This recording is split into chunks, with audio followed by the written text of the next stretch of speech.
Welcome to WatchMojo UK, and today we're counting down our picks for the music videos so wild they were heavily restricted.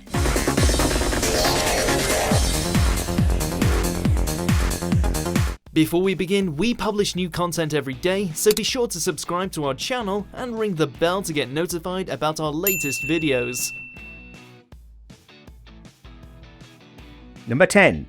Dead End Street, The Kinks. The first ever music video disliked by the BBC was Dead End Street, released by the Kinks in 1966. There's a crack up in the ceiling, and the kitchen sink is leaking. It was an era when music videos were uncommon, which wouldn't change until MTV in the 80s. It's a black and white video of the band dressed as Victorian pallbearers, roaming around impoverished streets.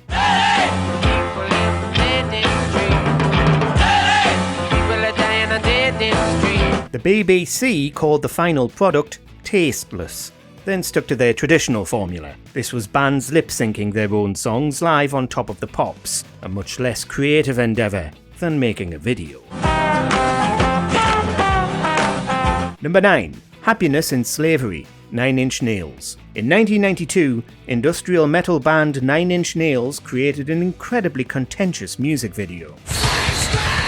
It was made for the song Happiness in Slavery and featured deeply disturbing images. This included Bob Flanagan being strapped to a chair and then disfigured by machines. It's gruesome, but Flanagan appears to enjoy it the entire time.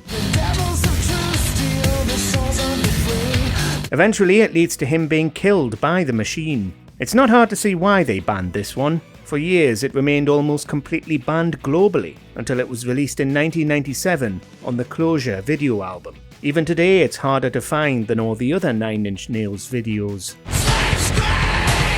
Number 8. Born Free, Maya. You probably know Maya from her most successful hit Paper Planes, released in 2008. It was much less controversial than her later song, Born Free. The video features depictions of a genocide against red-haired people as a way to highlight the horrors of genocide. Despite her noble cause, the video was deemed too graphic for YouTube. As such, it was banned temporarily on UK's YouTube. Many praised it for its boldness, while others said it was too graphic to make a genuine point. Regardless of your opinion, the ban was later lifted, and now it's free for all to see. Number 7. All the Things She Said, Tattoo. Back in 2002, All the Things She Said became a hit anthem, created by the Russian pop duo Tattoo.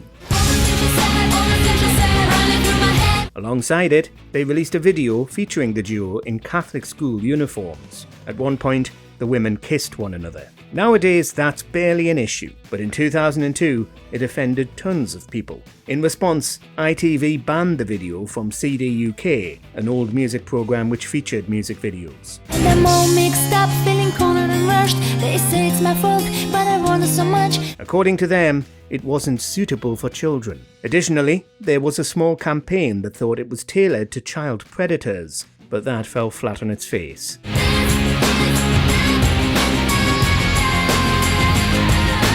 Number 6. Girls on Film, Duran Duran. During the 80s, Duran Duran was a household name. Their third ever single was called Girls on Film, which was released in 1981 alongside a rather divisive music video. It was made when MTV was only 12 days old, and so their target audience was nightclub customers rather than TV fans. As such, Duran Duran decided to make their music video rather erotic. The final product featured female nudity, which caused the BBC to ban it as soon as possible.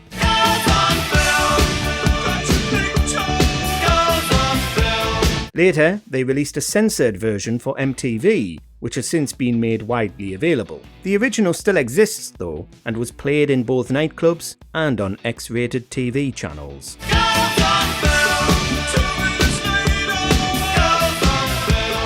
Number 5. Je t'aime moi non plus, Serge Gainsbourg and Jane Birkin. If you don't speak French, you may be confused why this is on the list. After translation, its lyrics are surprisingly raunchy. Released in 1969, this track is a romantic duet between Serge Gainsbourg and his partner at the time, Jane Birkin.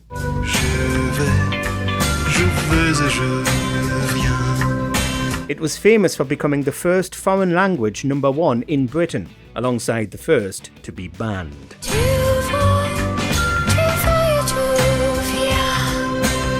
It was considered so obscene, it was banned after hitting the #2 spot.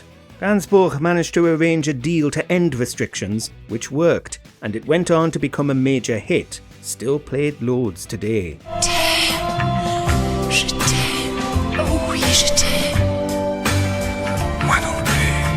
Number 4. What It Feels Like for a Girl, Madonna. During her career, Madonna had her fair share of controversial music videos. First was Like a Prayer, which got banned due to blasphemy. Showing Too Much Skin got Justify My Love and Erotica little airplay. Next, there was What It Feels Like for a Girl, which was released alongside an excessively violent video.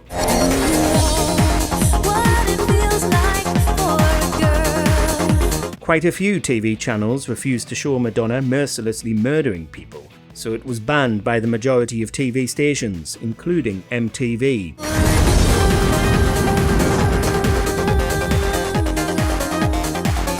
As a result, her label negotiated for AOL to play it online to have it seen.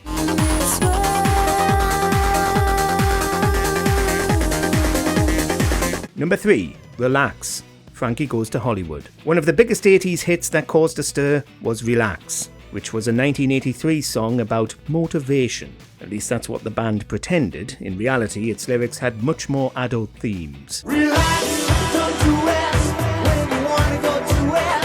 Relax, don't do it when you wanna come. After failing to gain traction, a Top of the Pops performance helped it rise to the #1 spot. Shortly after the show, the BBC banned it entirely. This meant when Top of the Pops discussed the charts, they'd use a still image for Relax, refusing to play even a second of the track.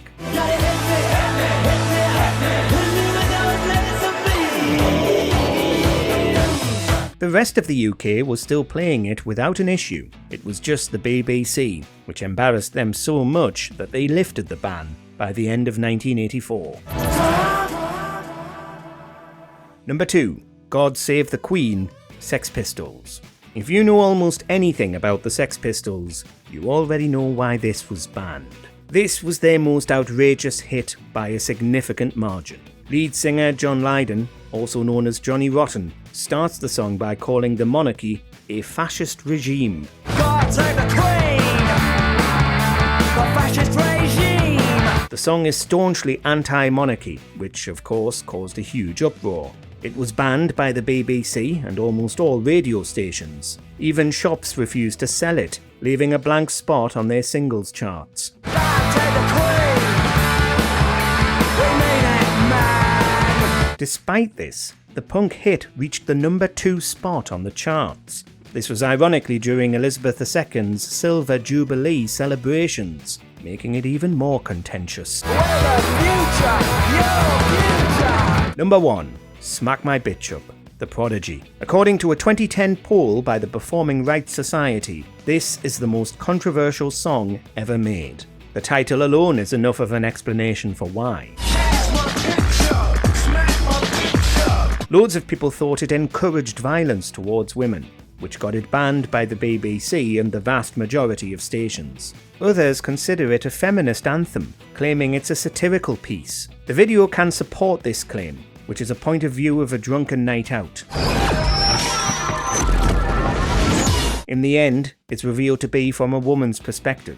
It challenges the traditional assumption that only men perform such behaviour, exposing gender bias, alongside the misogyny of the 90s music and club scene, albeit in a very blurry manner. What do you think is the most outrageous music video in history? Let us know in the comments below.